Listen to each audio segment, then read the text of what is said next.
Hello friends, welcome to exam cracker study. तो friends, काफ़ी महत्वपूर्ण अपडेट आप सभी अभ्यर्थियों के लिए निकल कर आ रही है। जहाँ दोस्तों एनटीए के द्वारा आपका टेम्पोरेरी एडमिट कार्ड जारी कर दिए गए हैं, लेकिन उसके बावजूद अभ्यर्थी एग्जामिनेशन हॉल में उपस्थित नहीं होना चाहते हैं और कोविड-19 की भयावह स्थिति के चलते आपका एचआरडी मिनिस्टर जी के द्वारा एग्ज़ाम डेट को लेकर एक भी शब्द नहीं बोला गया। जबकि इनके ट्विटर हैंडल पर यदि आप चेक करते हैं तो मिलियंस ऑफ इस प्रकार के ट्वीट पोस्टपोनमेंट को लेकर कर दिए गए थे। उसके बावजूद किसी प्रकार की जानकारी एचआरडी मिनिस्टर जी के द्वारा नहीं दी गई, जबकि इनके द्वारा लगातार कहा जाता है कि आपका सेफ्टी फर्स्ट, लेकिन किसी प्रकार की यहाँ पर सेफ्टी की कोई भी जानकारी अभ्यर्थियों को नहीं दी गई। और आज आपका सुप्रीम कोर्ट में यूजी एग्ज़ाम को लेकर सुनवाई की गई। तो फ्रेंड्स, यह आपके लगभग 4 घंटे से अधिक यहाँ पर सुनवाई की गई, लेकिन अंतिम निर्णय यहाँ पर फिर भी सुप्रीम कोर्ट के द्वारा नहीं दिया गया। जबकि आपकी परीक्षाओं को लेकर केवल 4 मिनट से ज़्यादा आपकी सुनवाई नहीं की गई और सभी याचिकाएं खारिज करते हुए आपके एग्ज़ाम को लेकर दिशा निर्देश जारी कर दिए। तो फ्रेंड्स, यहाँ पर स्पष्ट रूप से आप देख सकते हैं किस प्रकार का जो डिसीजन आपका माननीय सुप्रीम कोर्ट के द्वारा आपकी परीक्षा को लेकर दिया गया है। अब आपकी परीक्षा को लेकर एनटीए के द्वारा विभिन्न स्टेट से अनुमति ली जा रही है, लेकिन अभी तक किसी भी स्टेट की फाइनली पुष्टि नहीं हो पाई है कि स्टेट के द्वारा आपकी परीक्षा को लेकर अनुमति दे दी गई है। यहाँ पर आप देख सकते हैं राज्यों के पास परीक्षा रद्द करने का अधिकार, एडवोकेट के द्वारा यह बात कही गई है। यहाँ पर दिया गया सभी वर्षों की परीक्षा रद्द करने वाली दिल्ली का पक्ष रख रहे एडवोकेट ने कहा कि विद्यार्थी इन दिनों न तो लाइब्रेरी जा पा रहे हैं और न ही ट्यूशन। बाहर जाकर घर में बैठे बड़े बुजुर्गों की सेहत कोई खतरे में नहीं डालना चाहता। घर से ऑनलाइन एग्ज़ाम देने में कनेक्टिविटी की दिक्कत है, ऐसे में लोगों का स्वास्थ्य एक बड़ा मुद्दा है।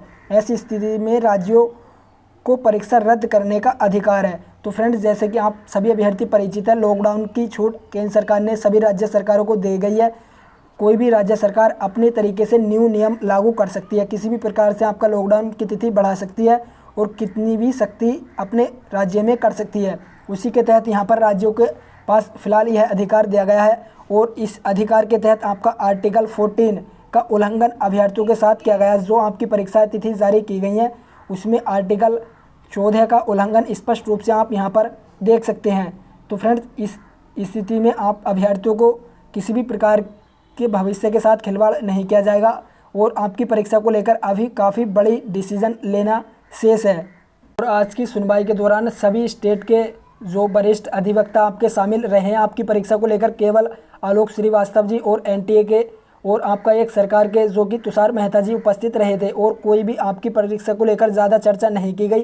किस प्रकार से राज्यों की स्थिति बनी हुई है, सभी राज्यों में एक समान स्थिति नहीं है, सभी तथ्य आपके नहीं रखे गए और एक तरफा आपके डिसीजन दे दिया गया।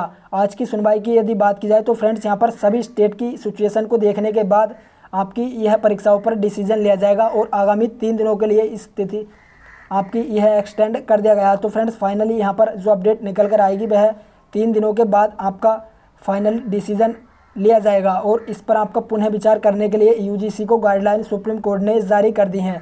तो फ्रेंड्स, कुछ बड़ी अपडेट यहाँ पर दी गई हैं। याचिकाकर्ता के वकील ने कहा कि फाइनल ईयर व अन्य वर्षों के स्टूडेंट्स में कोई अंतर नहीं है।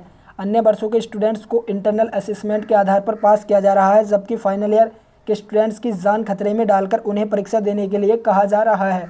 तो फ्रेंड्स, कुछ इस प्रकार के सभी तथ्य यहाँ पर रखे गए हैं जो आपको फेस करने पड़ेंगे। तो फ्रेंड्स, कुछ इस प्रकार की जानकारी लगातार निकल कर आ रही है और अभ्यर्थी भयावह स्थिति से परिचित है। किस प्रकार कोविड-19 का लगातार ग्राफ बढ़ता जा रहा है। आपकी परीक्षा के टाइम तक यह 50 लाख संख्या होने की बात कही गई है और उन 50 लाखों में काफ़ी स्टूडेंट्स भी खुद कोविड पॉजिटिव हो सकते हैं और मैक्सिमम चांस है कि उनके रिश्तेदार या फिर घर पड़ोसी कोई भी कैंडिडेट काफ़ी संख्या में कोविड-19 से संक्रमित होने की संभावना व्यक्त की गई है। पिछले 24 घंटे की बात की जाए तो फ्रेंड्स, हर एक मिनट में 44 पॉजिटिव केस सामने आए हैं। और इस प्रकार की भयावह स्थिति होने के चलते अभ्यर्थियों में यहाँ पर उपस्थिति आप देख सकते हैं केवल 40% और 44% ही अभ्यर्थी परीक्षा में उपस्थित हो रहे हैं। केवल अभी तक कोई भी राज्य स्तरीय परीक्षा कंडक्ट की गई हैं जिनमें सभी में आपके इसी प्रकार विरोध प्रदर्शन की खबरें सामने आई थी और अभी तक कोई भी केंद्र स्तर का एग्ज़ाम कंडक्ट नहीं किया गया है। तो फ्रेंड्स, आपकी जो परीक्षा को लेकर आपका एक पिटीशन दायर की जाएगी वह ऑल इंडिया स्टूडेंट्स एसोसिएशन की ओर से दायर की जाएगी। इस पर बहुत जल्द आपका कन्फर्मेशन अपने यूट्यूब चैनल के माध्यम से दे दी जाएगी और आप तैयारी करते रहें। जैसे ही कोई अपडेट आता है चैनल के माध्यम से आपको जानकारी दी जाएगी। फिलहाल MHRD मिनिस्टर जी के द्वारा कोई भी जानकारी नहीं दी गई, जबकि उनके पास काफ़ी संख्या में इस प्रकार के लेटर आयशा के द्वारा लिखे गए हैं। तो फिलहाल आप धैर्य बनाए रखें, बहुत जल्द आपकी परीक्षा को लेकर कन्फर्मेशन दिया जाएगा।